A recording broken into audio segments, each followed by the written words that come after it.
맞아요. 7천만 원에 육박하지만 통풍 시트 옵션은 없습니다. 제 개인적인 의견입니다만 BMW 마크를 빼면 안 산다.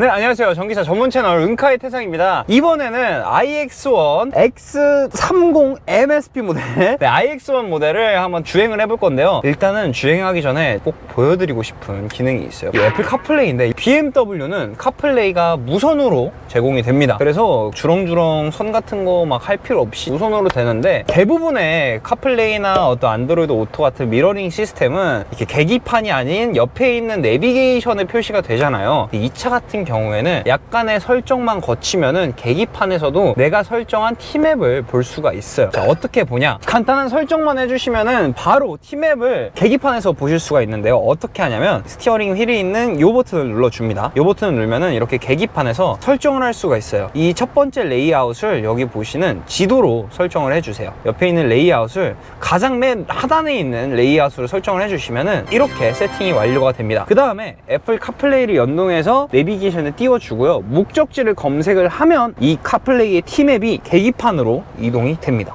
보여드릴게요. 자, 이렇게 북창원 IC라고 검색을 해서 안내 시작을 누르면은 이 T맵이 계기판에도 들어오게 됩니다. 그래서 이 계기판에서도 내비게이션을 쉽게 확인할 수 있으니까 굉장히 편해요. 시인성도 너무 좋고 너무 편리한 기능이다라고 말씀을 드리고 싶어요.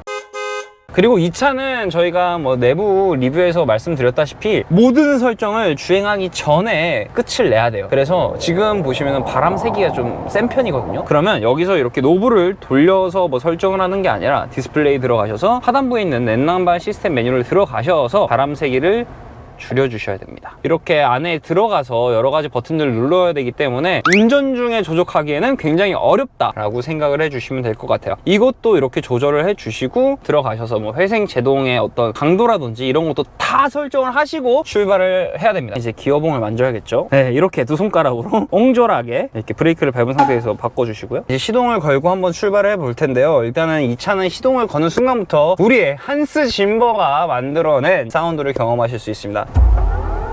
웅장한 소리와 함께 시동이 걸리고요. 바로 출발을 해보도록 하겠습니다.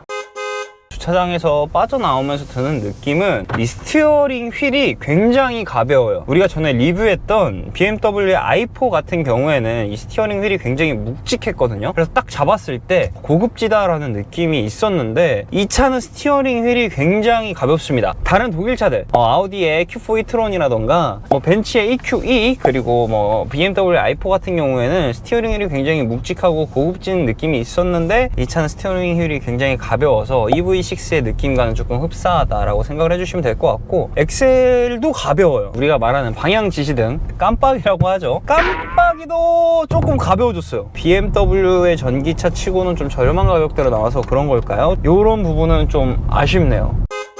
그리고 이 차에는 여러 가지 이제 주행 모드가 들어가 있는데요. 우리가 대부분 기본적으로 알고 있는 모드는 스포츠, 에코, 퍼포먼스 이런 모드들이 있는데 얘네는 이름이 좀 신기합니다. 보시면은 이 기어를 변경하는 곳 옆에 마이 모드라고 있는데 이걸 누르게 되면은 모드를 설정할 수 있는 화면이 떠서 터치로 설정을 하시면 되시는데요. 스포츠 모드는 기본적으로 있어요. 다양하게 앰비언트도 바꿔주고 엑셀을 밟았을 때 어떤 반응 속도나 나가는 출력 강도를 좀 변경해 주는데 나머지는 다 비슷해요. 저전력 모드도 있고 연비를 위한 모드도 있고 바로바로 토크가 나가는 스포츠 모드도 있고 한데 신기한 모드가 하나 있습니다. 바로 릴렉스 모드예요. 이 릴렉스 모드를 키면요 약간 은은하게 낮은 소리가 들리면서 이 시트가 안마 기능이 들어가 있거든요. 릴렉스해서 운전할 수 있게 도와주는 것 같아요. 사실 운전할 때 릴렉스가 되면은 안 되겠지만 항상 긴장감을 가지고 집중을 해야 되겠지만 허리 쪽을 이렇게 마사지를 해주고 있습니다, 시트가. 그리고 이 안마 기능이 생각보다 좋거든요. 핵심은 또 릴렉스 모드를 틀잖아요. 그럼 내비가 꺼집니다. 아까 우리가 연동해놨던 계기판에서 내비게이션을 확인하실 수 있습니다. 그리고 한 가지 단점이 있으면은 바로 이 회생제동 장치도 바깥에서 조절할 수가 없는 거예요. 시내 주행 같은 경우에는 브레이크 밟는 횟수가 많기 때문에 차라리 회생제동을 강하게 해서 엑셀만으로도 드라이브 하는 경우가 많은데, 이거는 그런 걸 조작하려면은 또 들어가서 차량 설정 들어가서 제어 들어가서 막 이렇게 설정해주고 해야 돼서 확실히 주행 중에 어떤 것들을 조작하기에는 굉장히 어렵다. 그리고 이 차를 보시면 되게 재밌는 기능이 있습니다. 대부분 우리가 전기차 하면은 강력한 토크와 강력한 마력, 강력한 모터지 하면서 스포츠 모드를 한 번씩 두시잖아요. 이 차도 뭐 스포츠 모드로 설정을 할 수 있습니다만, 이 차에는 패들 시프트가 딱 하나 있어요. 바로 부스트 모드인데요. 이 차가 최대 313마력까지 뿜어내는데 평소에는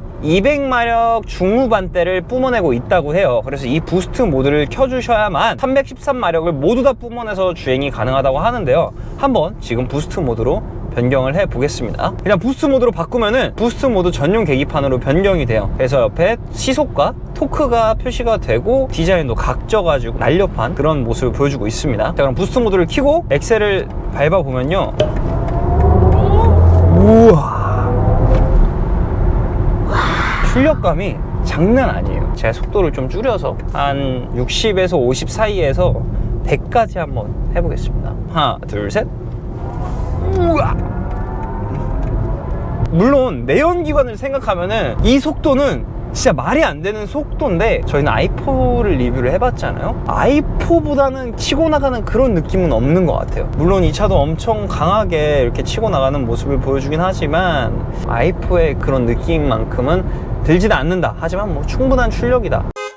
그리고 사실 요즘 전기차 뿐만이 아니라 내연기관차에서도 가장 중요시되고 가장 뜨거운 이슈는 바로 요 자율주행 기능이겠죠. BMW의 자율주행 기능은 굉장히 사용하기 편하게 되어 있습니다. 왼쪽 스티어링 휠을 보면은 계기판 표시의 버튼이 있는데요. 이 버튼 눌러주시면 어시스턴트 드라이빙 모드가 활성화되었다고 계기판에 떠요. 이게 바로 자율주행 모드가 지금 활성화가 되었다는 건데, 현대 기아차 같은 경우에는 고속도로 규정, 속도 규정을 맞추려면은 속도를 올려서 맞춰줬어야 됐어요. 예를 들어서 80이다 그러면은 이 버튼들을 꾹 눌러줘서 80으로 속도를 맞춰줬어야 됐는데, BMW는 왼쪽 스티어링 휠 위쪽에 셋 버튼이 있어요. 이 버튼을 딱 눌러주시면 알아서 내가 지금 있는 고속도로의 어떤 규정 속도에 맞춰준다는 사실. 제가 속도를 살짝 올려서 앞차와의 간격을 얼마나 잘 유지하고 부드럽게 속도를 줄이는지 확인을 한번 해볼게요. 앞차와의 간격도 굉장히 잘 맞추는 모습이에요. 전혀 이질감이 없이. 다시 가속을 할 때도 굉장히 부드럽게 속력을 올려줍니다. 그리고 이렇게 도로가 좀 막힌다 싶으면 속도를 줄이는 것도 굉장히 부드럽게, 이거 내가 브레이크를 밟아야 돼 라는 고민을 하지 않아도 그 전에 자연스럽고 부드럽게 줄여주는 모습이 지금 확인이 됩니다. 자율주행 기능도 굉장히 괜찮은 것 같아요. 사용을 하면서 조금 놀랐던 게, 깜빡이를 틀었을 때 속도를 조금 밀어주면서 차선 변경을 도와줘서 이 부분은 정말 센스 있게 잘 좀 만들어 놓은 것 같습니다. 또 이 차가 저희가 외장 리뷰를 할 때 창문이 이중 접합 유리가 아니라고 말씀을 드렸잖아요. 바람 소리가 생각보다 그렇게 많이 들어오지는 않아요. 내부의 어떤 소리가 그렇게 심하게 들리지는 않습니다. 2열은 좀 시끄러운 것 같아요. 2열은 저희 피디님이 지금 2열을 좀 타고 있는데 2열은 조금 시끄럽다고 하네요. 사이드밀러 같은 경우에도 굉장히 큼지막하게 달려 있어서 시야 확보에도 전혀 불편함이 없고요. 뒷유리도 크게 뚫려 있고 SUV인 만큼 정말 시야가 탁 트여서 잘 보여요. 그리고 이 차를 지금 저희가 운전한 지 20분에서 30분 정도가 되어가고 있어서 아무래도 요즘 날씨가 다시 더워지기도 하고, 그래서 한번 통풍 시트를 켜보도록 하겠습니다. 맞아요, 이 차는 차량 가격이 7천만 원에 육박하지만 통풍 시트의 옵션은 없습니다. 아니 왜 이렇게 통풍 시트에 이렇게 외제차들이 야박한 거지? 그래서 전반적인 어떤 주행에 대해서 이야기를 해보고 평가를 해보자면은, 주행 성능에 있어서는 좀 부족함은 없는 건 확실합니다.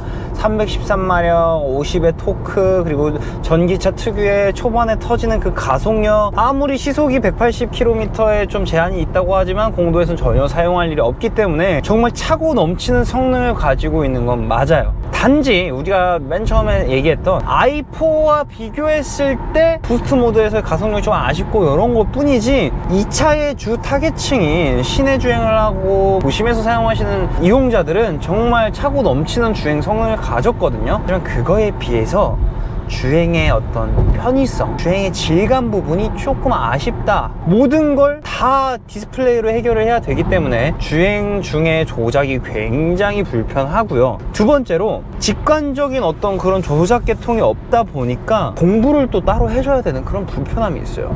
비상등 위치도 불편하고 기어의 모습도 너무 조그만해서 불편하고 설정도 너무 불편하고 그래서 이 차는 냉정하게 제 개인적인 의견입니다만 BMW 마크를 빼면 안 산다.